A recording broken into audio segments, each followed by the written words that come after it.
అడిగి మరీ చెప్పండి అమ్మా అని చెప్పించుకోవడం నాగమల్లీశ్వర్ గారికి అలవాటైన పని ఇది. మాకు ఎంతమంది వచ్చినా ఇంత గొడవ జరగదు, మేడం వస్తేనే గొడవ జరుగుతుంది. ఒకటే మాట సార్, గౌరవంగా అసెంబ్లీకి రమ్మని రిక్వెస్ట్ చేసి చెప్తున్నాం. ఎందుకంటే ప్రజల పక్షాన మాట్లాడడానికి ఒక వాణి ఉంటుంది కాబట్టి. అది కూడా లేదు, మాకు భయం అంటే మేము గమ్మనైపోమంటున్నాం. కానీ మా మీద సాకు పెట్టి ఇలాంటి మాటలొద్దు.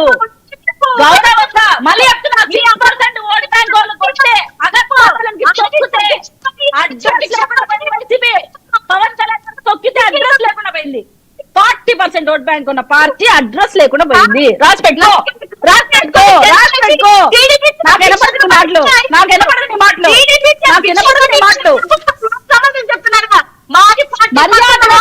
నేర్చుకోండి అని చాలా సార్లు చెప్పాను మీకు.